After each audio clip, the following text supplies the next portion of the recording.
ভালো আছো। আজকে একটা নতুন রেসিপি তোমাদের সঙ্গে শেয়ার করব। সেটা হচ্ছে কাঁঠালের দানা দিয়ে ফার্স্টে আমি হালুয়া বানাবো, তারপরে হচ্ছে ক্ষীর বানাবো, তারপরে পায়েস বানাবো। স্টেপ বাই স্টেপ আমি তোমাদের সঙ্গে সেটা শেয়ার করব। ভিডিওটা তোমরা পুরোটা স্কিপ না করে দেখতে থাকো। চলে আমি কিছু কাঁঠালের দানা নিয়ে নিয়েছি, সেটাকে সেদ্ধ করেছি। এবার আমি মিক্সিতে সেটাকে দিয়ে দিচ্ছি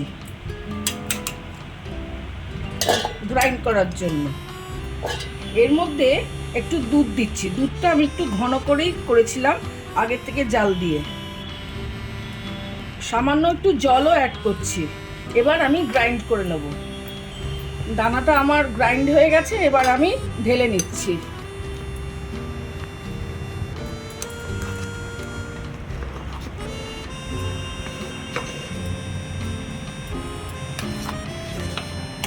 একটা স্মুথ পেস্ট তৈরি হয়েছে। যেহেতু পেস্টটা একটু আঠালো হয়েছে, এর মধ্যে আমি সামান্য একটু রিফাইন অয়েল অ্যাড করছি যাতে একটু স্লিপারি থাকে। এটাকে এই মিক্সচারের সঙ্গে একটু মাখিয়ে নিচ্ছি। কড়াইয়ে আমি 4 চামচ রিফাইন অয়েল নিয়েছি। এর মধ্যে আমি 4টে তেজপাতা দিয়ে দিচ্ছি, আর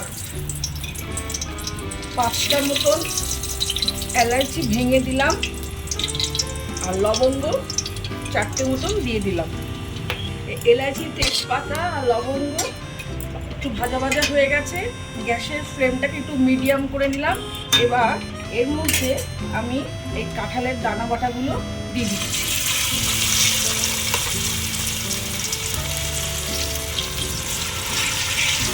এবার এই দানা বাটাটাকে ভালো করে তেলের সঙ্গে আমি ভেজে নেব।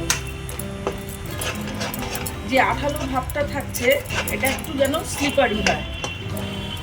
আর গ্যাসের ফ্লেমটা একদম মিডিয়ামেই রাখছি। কিছুটা তেলের সঙ্গে একটু ভাজা ভাজা হয়ে গেছে। এখন এখানে আমি 5 চামচের মতন ঘি দিয়ে দেবো,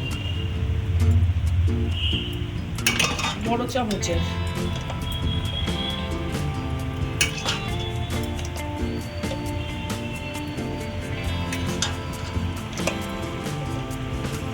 আমি এই 5 চামচের মতো যে ঘিটা দিয়েছি, এটা ভালো করে এই কাঁঠালের যে দানার যে মিক্সচারটা আছে একে ভালো করে ভাজবো, যাতে খুব সুন্দরভাবে ভাজা হয়ে যায়। গ্যাসের ফ্লেমটা একদম মিডিয়ামে সবসময় রাখবো। কন্টিনিউয়াস এটাকে প্রায় মিনিট 10 এরকম নাড়াচাড়া করতে হবে। একবারও যেন না হয় যে বসিয়ে রেখে আর কোনো অন্য দিকে চলে গেলাম। পুরো নাড়াচাড়া করতে হবে। আর 1 পিঞ্চ একটু নুন এটার সঙ্গে অ্যাড করতে হবে, খুব সামান্য 1 পিঞ্চ, মানে অল্প। আর কন্টিনিউয়াস নাড়াতে হবে। ঘিটা এই মিক্সচারের সঙ্গে ভালোভাবে মিশে গেছে। এবার আমি 4 চামচের মতন গুঁড়ো দুধ এর সঙ্গে অ্যাড করছি, করে ভালো করে এর সঙ্গে মিক্স করব।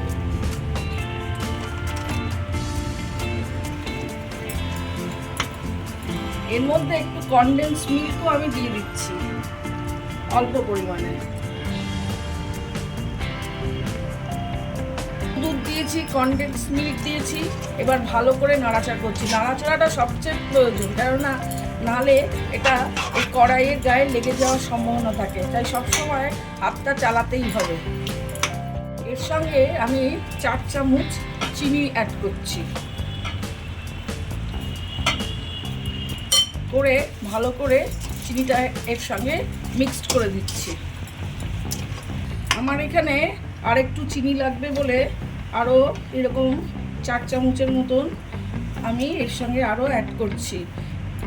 তোমাদের যার যেরকম লাগে, যে যেরকম টেস্টেড সেরকম। প্রথমে 4 চামচ আর পরে আবার আমি 4 চামচ দিয়েছি আমার টেস্ট অনুযায়ী।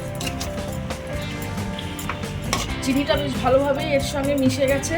এবার এর মধ্যে আমি কিছু কাজু আর একটু কিশমিশ অ্যাড করে দিচ্ছি।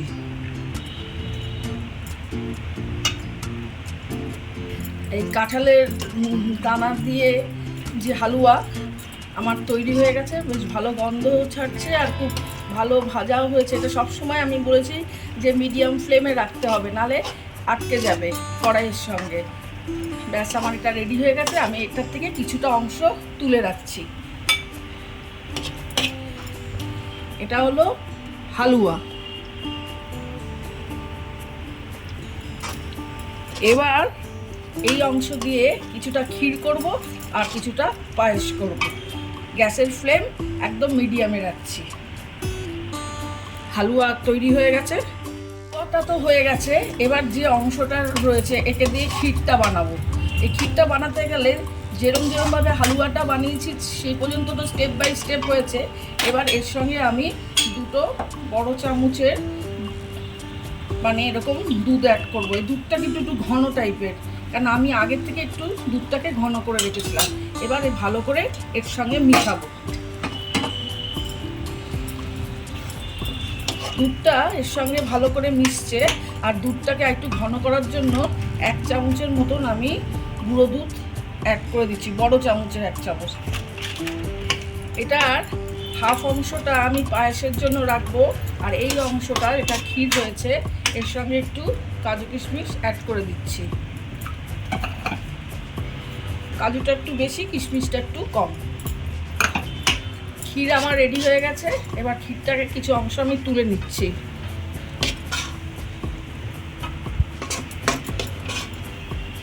তাহলে দুটো আইটেম হলো, একটা হচ্ছে হালুয়া আর একটা হচ্ছে ক্ষীর। এবার হবে পায়েস। এই আমার ক্ষীর তৈরি হয়ে গেছে। পায়েসটা তৈরি করব। যখন আমি এটা গ্রাইন্ড করেছিলাম তার মিক্সির ভেতরে কিছু অংশ লেগেছিল, তাকে জল দিয়ে ভালো করে ধুয়ে সেই জলটা এটার সঙ্গে অ্যাড করে দিচ্ছি। এটা এর সঙ্গে মিশে গেছে। এবার এখানে আমি 3 চামচ দুধ দিয়ে দেবো।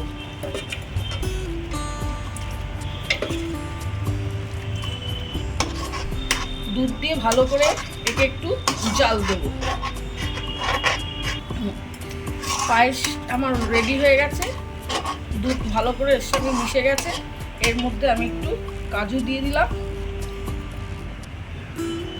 আর কিশমিশ একটু দিয়ে দিলাম, অ্যাড করলাম।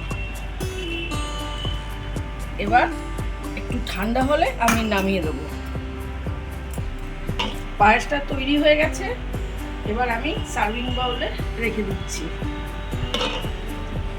একই সঙ্গে মানে কাঁঠালের দানা দিয়ে আমি হালুয়া করলাম, আবার এটা ক্ষীর করলাম, আর এটা হচ্ছে পায়েস করে দিলাম। তোমাদের রেসিপিটা কেমন লেগেছে? যদি ভালো লাগে লাইক কমেন্ট শেয়ার করো।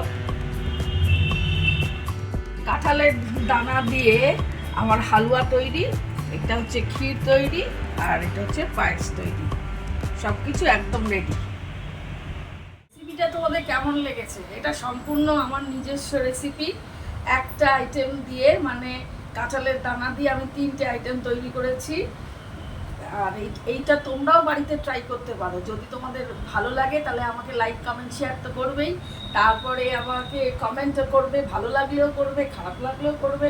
আর যদি জিজ্ঞেস করতে হয় তাহলে আমার কমেন্ট বক্সে আমাকে জিজ্ঞাসাও করতে পারো। নেক্সট দিন আবার নতুন নতুন আইটেম নিয়ে তোমাদের সঙ্গে আবার দেখা করব। ততক্ষণের জন্য তোমরা সুস্থ থেকো, ভালো থেকো। Tata, bye bye.